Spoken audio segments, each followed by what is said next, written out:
We are watching a series of videos on data visualization using Tableau. In this video, we are going to see how we can build hierarchy within the dimensions and visualize based on hierarchy. We have seen the concept of hierarchy when we drew a line chart for the order date. Let us have a look at the way we created the line chart by of sales by order date. So this is a line chart we had created by order date, where the order date was shown as a continuous value. And we could see there's a small plus symbol over here. It helped to aggregate and disaggregate the order dates, which means that if I put plus on this, if I click on this, then it will break it down to week, and if I do further, it will break it down to days. And I can go back to our original aggregation. In the discrete mode, which we had seen earlier, this is more clearly visible. So here I can collapse like this. And when I expand, it will go to the quarter. When I expand, it will go to the month. When I expand, it will go to the day. So if you look at the date, the hierarchy is already created by Tableau. We don't have to create our own hierarchy. But there may be some other dimensions where there can be a hierarchy which Tableau has not created, but we can create, and we can use this for various visualizations. For example, one hierarchy can be in the dimension of product. Here we see that there is a natural hierarchy of product where category is at the highest level, is the biggest group of product. Below a category, you have a subcategory. Below a subcategory, we can have a product name. So there are three levels. A category consists of various subcategories. Subcategory consists of various products. Now, this is in a normal relational database system, you will probably have dimension tables to show this relationship between the various dimensions and the fact that they have a one-to-n relationship. But in this particular case, since we have imported the data which is in a denormalized form, this hierarchy is not naturally available in the table. We don't want to disturb the table, and we want to keep it in a denormalized form for reasons like faster retrieval of data. However, when we are visualizing, we want to have a visualization based on categories. For example, I should be able to look at the category sales first, and then I should be able to expand to the subcategory sales, and then I should be able to expand to the product sales. So if we have to do this, we have to create a hierarchy in Tableau without disturbing the original data that we have already received. So let's see how we can do that, and we'll have a separate graph that will help us to expand this. The way we'll create the hierarchy is we'll drag this subcategory and put it on the category. Once we do that, it will prompt me to give a name of the hierarchy. Now by default, it will take the name of the first two levels of the hierarchy, which is category and subcategory. But it's better to give a unique name, and let me call this product hierarchy. So now we have a dimension called product hierarchy, and within the dimension, you have a category, and below a category of subcategory. The way the relationship is maintained here is based on the sequence or the order in which the dimensions appear. So since category appears above subcategory, the way Tableau is going to visualize it is category and subcategory have a one-to-n relationship. That means one category will have many subcategories, but one subcategory cannot belong to many categories. If we change this order, that means if category comes on top and subcategory comes below, then Tableau will consider this as subcategories at the higher level and categories at the lower level, and we will not be able to get the desired chart. So we need to ensure that we are in the we have arranged the dimensions in the right order. We want to bring product into it, product name into it. So what we'll do, we'll drag and drop the product name under the product hierarchy. And we have to drag it below subcategory because we know that one subcategory will have many products, but one product cannot belong to many subcategories. Again, if we change this order, then the entire hierarchy may be incorrect and will not get the right visualization. Let us now go to our simple bar chart where we want to visualize sales by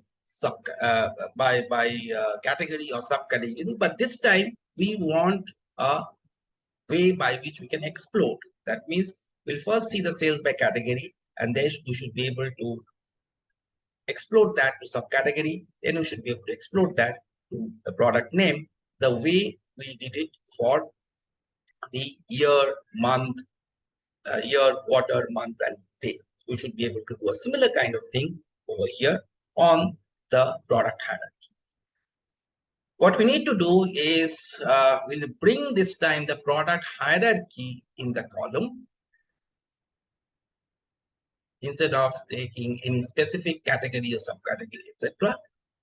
Moment you bring product hierarchy in the column, you will see the topmost dimension, which is the category in this case, comes over here with a plus sign, because this is the highest level of aggregation. Product hierarchy is a fictitious dimension. It doesn't have any real existence. What really exists is the category, and that's the highest level of aggregation. So that's what will appear over here. And let's put sales over here. And let me make this bar chart instead of a column chart. Very soon, we need to expand it to subcategory. And we all know that if we have too many values of the dimensions, a bar chart is better than a column chart. And we can sort this by descending. For our visualization interest, we want to put profit also in the color. This we have done before. This essentially will show which subcategories are having higher profit, and we should be able to find out exceptions if there means categories or subcategories which are having high sales but low profit. We'll change this color range to the red, green diverging. Here we are. We have seen this before, that the furniture, even though it's the second highest in sales, is actually doing very badly in terms of profit. We don't need this card over here. We can dislike this card. Now you see what we can do with this hierarchy. If I expand this hierarchy now, it will now give me the sales and profit range of the subcategories below the category. And I can further expand and see the subcategory, the products for subcategories. So this way, in this chart, we can kind of explode from a higher level to a lower level. Now, many times what management wants is that they want to just view the exceptions. For example, they want to just see what are the subcategories within furniture that is doing badly. Furniture as a category is doing badly, but maybe not all subcategories in furniture is doing badly. The management wants to know that which subcategories in furniture is doing badly. And then again, go down deeper and see that which products within a particular subcategory is doing badly. This type of analysis typically is used for management by exception.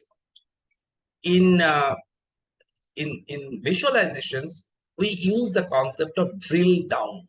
That means you drill down for one particular dimension and go into the details of the dimensions that are lying below the hierarchy of the specific dimension. We'll try and do a drill down here also. In order to do a drill down, we may use filter. So there are various ways by which you can put it down.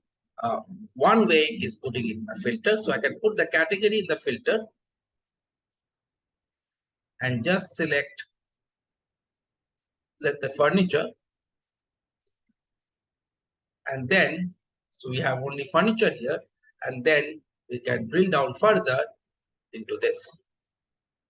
If I want, let's say, tables, because tables is really doing badly, I can put subcategory also in the filter and just put select table specifically, and then I'll see the specific products in table which are causing problem. As you can see that not all products are doing badly. There are products which are in green, which are making profit, but these are the two products, it seems, Chromecraft, Bullnose, Wood Oval Conference Table. This is really bad because this is the second highest selling product, but this is the most uh, uh, non-profitable product in the whole subcategory.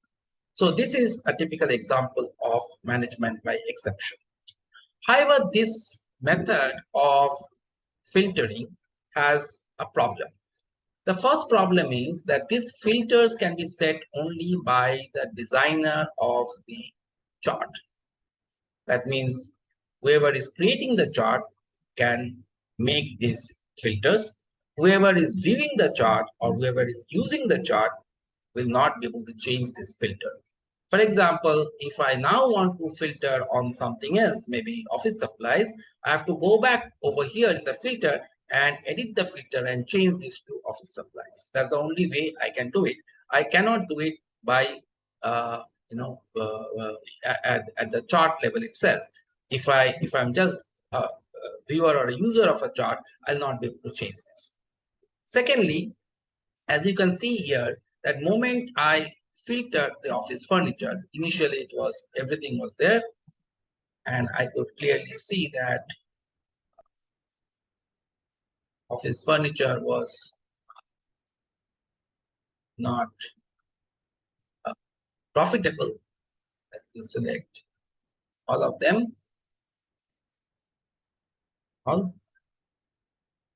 So I could clearly see that the furniture was not profitable. But moment I filtered it on furniture, suddenly it turned green. And it gave me a feeling that suddenly the furniture has become profitable. The reason is now the scale of red to green is set only on the basis of furniture, and since furniture is the only subcategory to be compared with, and there is no other subcategory whose profit is less than that of a furniture has been colored as green. So this gives a misconception that furniture is a profitable product, which actually is not. So in the true sense, this does not really give a very good drill down capability in terms of visualization. In a subsequent video, we'll see how we can use dashboards in Tableau to create filters which can be used by the user, doesn't have to depend on the developer of the report, and it can be dynamic. I can quickly switch from one category to another category without having to change the filter, and it will not give me such uh, you know, confusing colors or some confusing visualizations where I may see that a furniture is profitable when actually it's not. Okay, but we'll see that in one of the subsequent videos. For now, let us move on to what we did, okay, and we can edit the filter for tables. You can see products in table which are not profitable. Now there is another way of doing this. I'll just remove the filters and go back to the original one. The other way of filtering is I can go over here and I can click on keep only. What essentially it will do is it will create a filter for furniture. It does the same thing, Only thing is that instead of putting the filter over here, I can just expand in this way and I can say just keep only and it will create the filter automatically on the left hand side. Okay. So this is the other way of creating the filter.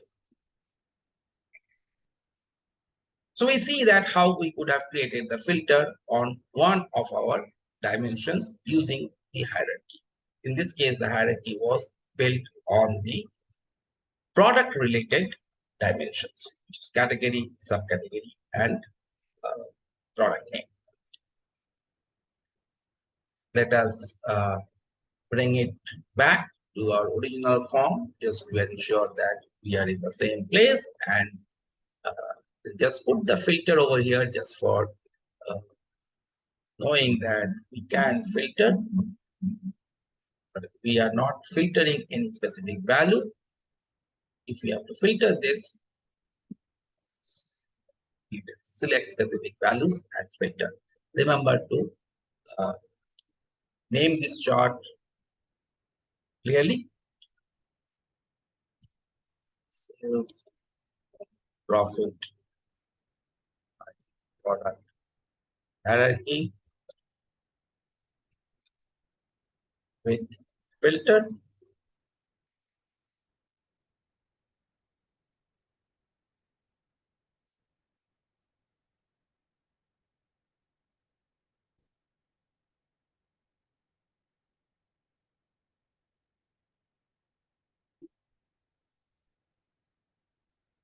Remember to save this as well. We move on.